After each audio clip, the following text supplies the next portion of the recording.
ফিরে এলাম বিরতির পর। দার্জিলিং এর পর আমরা দেখব বালুরঘাট লোকসভা কেন্দ্র। বালুরঘাটের কি ছিল 2019-এর ফলাফল, 2021-এর ফলাফল কি ছিল একবার দেখে নেব।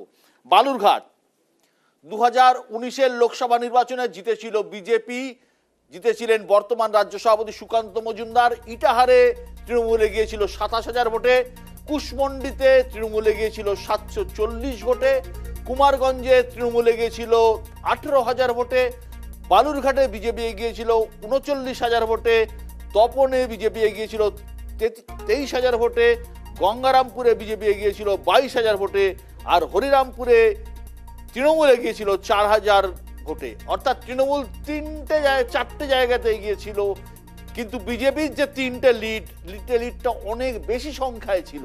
আমরা দেখব 2021-এর কি অবস্থা ছিল। 2021-এর বিধানসভা নির্বাচনে ইটাহার তৃণমূল জিতেছিল 43,000 ভোটে, কুশমন্ডি জিতেছিল 12,000 ভোটে। যে কুশমন্ডিতে 740 ভোটে এগিয়েছিল সেটা 12,000 ভোটে জিতেছিল। কুমারগঞ্জে তৃণমূল জিতেছিল 29,000 ভোটে। আর বালুরঘাট, তপন, গঙ্গারামপুর 3টেতে বালুরঘাটে বিজেপি 13,000, তপনে বিজেপি 1,000, গঙ্গারামপুরে বিজেপি 4,000। অর্থাৎ বিজেপির যে লিডটা ছিল 2019-এ, সেই লিডটা এই 3টি কেন্দ্রে অনেকটাই কমে গিয়েছিল। এবং হরিরামপুরে তৃণমূল জিতেছিল 22,000 ভোটে। বিপ্লব মিত্র হরিরামপুর থেকে জিতেছিলেন 22,000 ভোটে। একবার দেখবো পার্সেন্টেজ। বালুরঘাটের 19-এর লোকসভায় 46% পেয়েছিল বিজেপি, সেটাই 21-এর বিধানসভায় 42% হয়েছিল। আবার 43% পেয়েছিল তৃণমূল, 49% হয়েছিল বিধানসভায়। আর বাম কংগ্রেস পেয়েছিল 9%, এবারে পেয়েছিল 7% 21-এ। অর্থাৎ 2% যে ভোট, সেই 2% ভোট গিয়েছিল তৃণমূলে গিয়েছিল। হ্যাঁ, 2019-এর লোকসভার ফল বিজেপি 33,000 ভোটে জিতেছিল। আর এই মুহূর্তে যদি 2021-এর মানে লোকসভারই ফল আমরা দেখি, তাহলে 88,000 ভোটে কিন্তু তৃণমূল এগিয়ে আছে। বালুরঘাটের প্রার্থী এই মুহূর্তে আমার সঙ্গে রয়েছেন বিপ্লব মিত্র। বিপ্লব দা, নিউজ 18 বাংলা আপনাকে স্বাগত। কেমন হলো ভোট? ধন্যবাদ। খুব ভালো ভোট হয়েছে, শান্তিপূর্ণ পরিবেশে, আবহাওয়ায় ভোট হয়েছে সমস্ত লোকসভা কেন্দ্রে।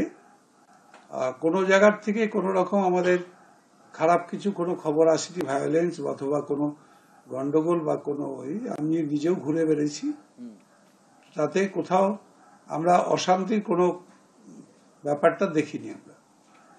বিপ্লব দা, বালুরঘাট তো বিজেপির প্রেস্টিজ ফাইট, খোদ রাজ্য সভাপতি প্রার্থী বিপ্লব মিত্র কি পারবেন অঘটন ঘটাতে?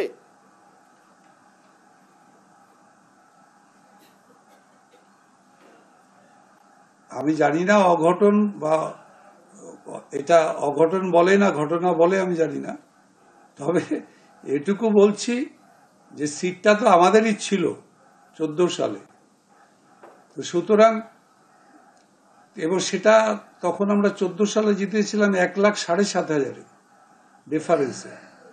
তো সেটা মাঝখানে আমরা হারিয়েছি 2019 সালে, সেটাতে আমাদের সঙ্গে ডিফারেন্সটা ছিল মাত্র 33,200 সামথিং ভোটের।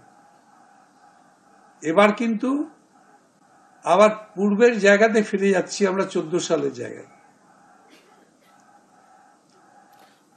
বিপ্লব দা, বিধানসভা ভোটের নিরিখে তৃণমূল এগিয়ে প্রায় 88,000 ভোটে এগিয়ে রয়েছে, কিন্তু লোকসভা ভোট তো কেন্দ্রীয় সরকার তৈরির ভোট।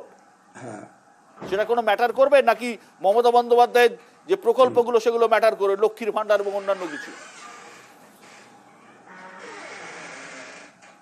না না, এটা নিয়ে আপনার কোনো ব্যাপার নাই, কারণ এই যে সারা বছর 365 দিন মানুষের কাছে পৌঁছে যাওয়া, ঘরে বাড়িতে পাড়ায়, এবং এই যে বিভিন্ন প্রকল্পগুলো যেগুলো মমতা ব্যানার্জির নেতৃত্বে পশ্চিমবাংলায় চালু হয়েছে, লক্ষ্মীর ভান্ডার থেকে আরম্ভ করে, কন্যাশ্রী থেকে আরম্ভ করে, রূপশ্রী থেকে আরম্ভ করে, আমাদের সবুজ সাথী থেকে আরম্ভ করে, দুয়ারে সরকার থেকে আরম্ভ করে বিভিন্ন যে প্রকল্পগুলো মমতা ব্যানার্জি যেগুলো চালু করেছেন পশ্চিমবাংলায়, এই 13 বছরের মধ্যে। এগুলোর একটা বড় এফেক্ট তো এটা পড়বেই। বিপ্লব দাস, এবারের ভোটে সুকান্ত মজুমদার অস্ত করছেন রেলকে, রেলে চড়েই তিনি দিল্লি পৌঁছতে চান, আপনি কি বলবেন?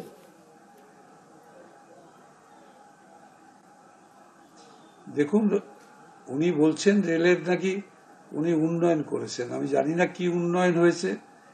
আমরা তো মমতা ব্যানার্জির নেতৃত্বেই প্রথম আমরা বালুরঘাটের মানুষ রেল চড়ার সুযোগ পেয়েছি, এবং তারপরেও অন্য দুটো ট্রেন পরবর্তীকালে দিনের বেলা এবং রাত্রিবেলা চালু হয়েছে।